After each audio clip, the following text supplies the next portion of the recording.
কথায় বলে সেই ঝড়ে যদি কলা পড়ে ফকিরের কেরামতি বাড়ে। অর্থাৎ বর্তমানে বিজেপি শাসিত যে সমস্ত রাজ্যগুলো আছে ভারতের, সেগুলোতে কখন কী নিয়ম লাগু হয়ে যাচ্ছে দেশের মানুষ বুঝতেই পারছে না। একদিকে সাধারণ মানুষ, দিনমজুর মানুষ, দিনান্তে পান্থ ফ্রয় যাদের, পেটে পাথর বেঁধে জীবনযাপন করতে হচ্ছে, ঠিক মতো দুবেলা খেতে পাচ্ছে না। কি খাবে সেটা বলছি না, খেতেই পাচ্ছে না। রুটি ডাল কিংবা রুটি জলে ভিজিয়ে খাবে, না চাল ফুটিয়ে ওই জল মিশিয়ে খাবে, মানে যেটা ফ্যানে ভাতে বলে আর কি। এইরকমভাবেই চলছে কোটি কোটি মানুষের জীবনযাপন। যে দেশের মানুষ মৌমাছির মধু সংগ্রহ করে শুধুমাত্র পেট চালানোর জন্য, যে দেশের মানুষ পিঁপড়ের ডিম সংগ্রহ করে পেট চালানোর জন্য, যে দেশের মানুষ জীবন প্রাণ হাতের মুঠোয় নিয়ে বাঘের সঙ্গে যুদ্ধ করে কাঠ সংগ্রহ করে দুটো খাবার খাবো বলে, যে দেশের মানুষ হাজার হাজার মাইল হেঁটে ছুটে বেড়ায় দুটো ভিক্ষা পাওয়ার আশায়, সেই দেশের নেতা মন্ত্রীরা নির্দেশ দেয় কি খাবেন আর কি খাবেন না। ভাবছেন? বিভিন্ন সময় বিভিন্ন মনীষীরা যুগে যুগে ভারতে এসেছে, তারা বলেছেন তাদের কবিতার ভাষায়, তাদের গল্পের ভাষায়। যুগে যুগে বিদ্রোহ হয়েছে সাধারণ মানুষের মধ্যে। তারা বলেছে কিভাবে এই ভারতের পূর্ণভূমিতে যুগে যুগে এই শ্রমজীবী মানুষের হয়ে কথা বলেছেন গুণী পূজনীয় ব্যক্তিগণ। কথা লেখা আছে ইতিহাসের পাতায়, সেগুলো পরীক্ষায় লিখতে হয় চাকরির পাওয়ার জন্য, পরীক্ষায় উত্তীর্ণ হওয়ার জন্য। বাস্তব জীবনে এর সঙ্গে কোনো মিল নেই। কেন বলছি এত কথা? বিহারের উপমুখ্যমন্ত্রী বিজয় কুমার সিনহা এবং আরও একজন উপমুখ্যমন্ত্রী আছেন সম্রাট চৌধুরী। সেখানকার মুখ্যমন্ত্রী সেই চিরাচরিত, সবাই জানে, কি আর নাম বলবো, সেই পল্টু বাবু। যেদিকে সুবিধা সেই দিকে। দুজন উপমুখ্যমন্ত্রী চেয়েছেন বিজেপি, চারজন যদি চাইতেন তাতেও কোনো সমস্যা নেই। সরকারি টাকশাল থেকে টাকা যাবে, তাদের নাম ইতিহাসের পাতায় লেখা থাকবে, খবরের পেপারে দু একবার আসবে, কিন্তু মুখ্যমন্ত্রী হিসাবে তো সেই নীতিশ বাবুর নামই লেখা থাকবে। সেই রাজ্য নিয়ে কেন এত কথা বলছি? সেই রাজ্যের উপমুখ্যমন্ত্রী বিজয় কুমার সিনহা তিনি বললেন প্রকাশ্যে মাছ মাংস বিক্রয় করা যাবে না। যে দেশের হাজার হাজার মানুষ মাছ ক্রয় বিক্রয়ের সঙ্গে যুক্ত, আমরা বাঙালি যারা বলি মাছে ভাতে বাঙালি, বিহারের মানুষও মাছ পছন্দ করে। মাংস, মানুষ মাংস খাবে না তাই হয়? সেটা পোলট্রির মাংস হতে পারে, সেটা ছাগল, গরু বা শুয়োরের মাংসও হতে পারে। এখানে তারা নির্দিষ্ট করে বলে দিচ্ছেন কারা কি খাবেন, কারা কি খাবেন। যে দেশের মানুষ হাজার হাজার মানুষ না খেতে পেয়ে মারা যাচ্ছে, অর্ধাহারে একবেলা খেয়ে রাতে ঘুমোতে যায়, সেই দেশের উপমুখ্যমন্ত্রী যেটা বলছেন অত্যন্ত হাস্যকর এবং লজ্জার। এই ভারতবর্ষ, যে ভারতবর্ষের জন্য স্বাধীনতা সংগ্রামীরা জীবন দিয়েছেন, ব্রিটিশরাও এই ডিভাইডেশন রুলস ব্যবহার করে দীর্ঘ 200 বছর শাসন করেছে এই ভারতবর্ষকে।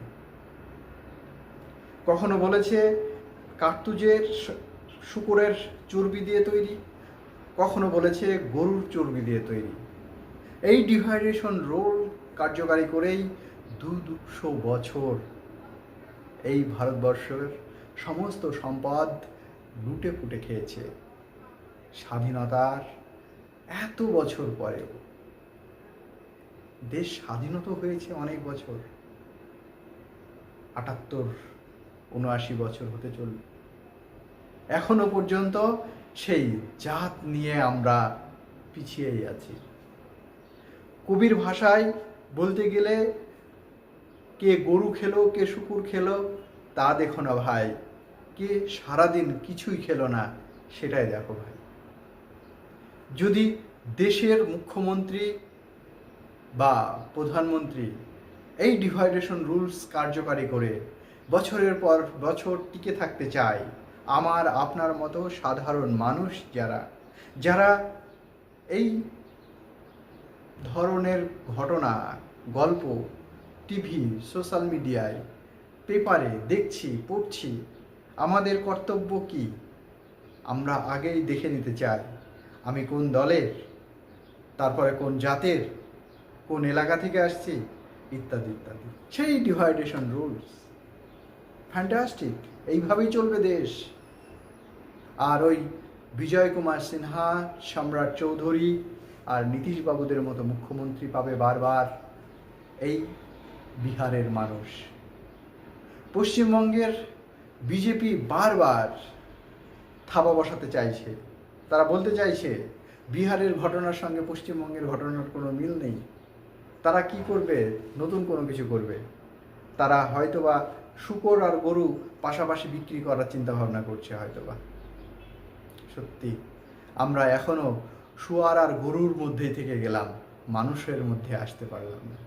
প্রিয় দর্শক, অত্যন্ত দুঃখ ভারাক্রান্ত মনে বলছি, ভারতবর্ষের দিনের পর দিন যেভাবে জনসংখ্যা বাড়ছে এবং জনসংখ্যাকে ঠিকমতো খেতে দেওয়ার সামর্থ্য রাখে না দেশের সর্বোচ্চ কর্তারা, সেই দেশের মানুষ, যে দেশ ঠিকমতো চাকরি দিতে পারে না, বেকারত্ব আকাশ ছোঁয়া, ভাতা দিয়ে কোনো রকমের জীবনযাপন করতে সহযোগিতা করে কোনো দেশের মুখ্যমন্ত্রীরা, সেখানে আমার আপনার মতো সাধারণ মানুষগুলো গরু আর শূকর নিয়ে ব্যস্ত থাকবো। মাঝখান থেকে পোলাও বিরিয়ানি করে দিব্যসুন্দর নেতামন্ত্রীরা তারা 5 স্টার যুক্ত 5 তারা হোটেলে বসে আয়েসে জীবনযাপন করবে। আমি মুখে বলে কি করব প্রিয় অডিয়েন্স? এটাই তো বাস্তব, এটাই তো চলছে, এটাই তো রিয়েলিটি। জীবন এইভাবেই কাটছে। ব্রিটিশরা যাওয়ার পরে ভারতবর্ষ যেভাবে একই ছন্দে চলছে, ছন্দ পতন করার চেষ্টা করব বলে ক্ষমতায় এসেছিলেন বিজেপি।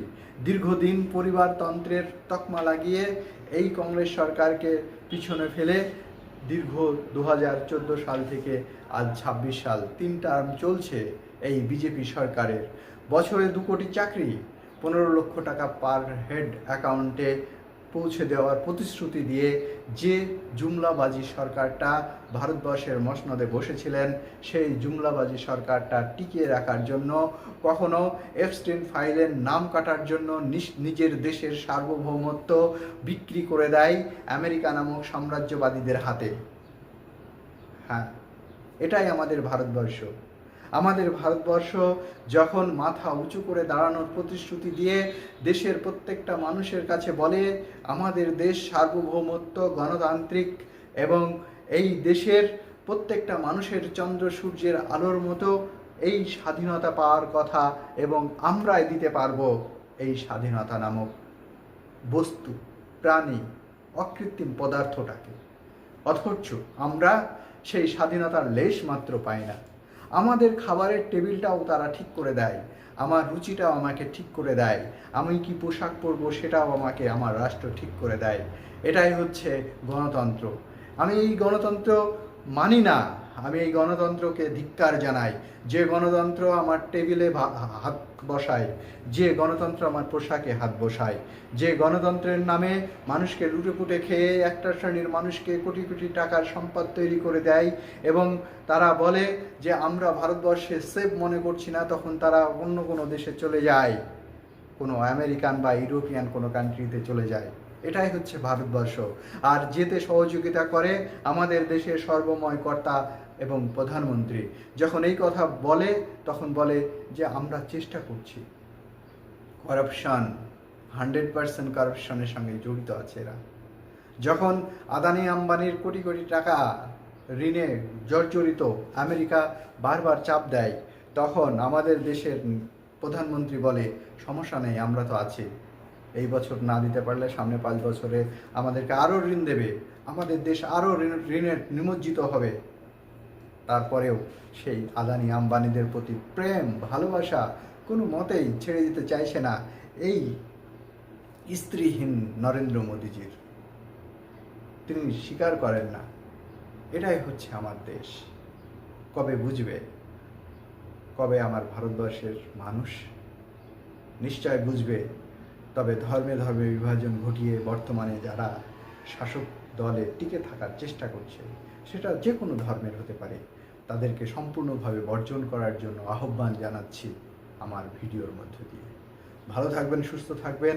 শুধুমাত্র ভারতবর্ষ, বাংলাদেশ, পাকিস্তান বা আমেরিকা, ইরান নয়, বিশ্বের প্রত্যেকটা দেশের সঠিক অথেন্টিক বিষয় জানার জন্য আমার চ্যানেলটি এখনও পর্যন্ত যারা সাবস্ক্রাইব করেননি, প্লিজ একটা সাবস্ক্রাইব করে পাশে থাকবেন। কেননা আপনার একটা সাবস্ক্রাইব আমাকে নতুন একটা এপিসোড বানাতে দুর্দান্তভাবে সহযোগিতা করে। ভালো থাকবেন, সুস্থ থাকবেন। অসংখ্য ধন্যবাদ।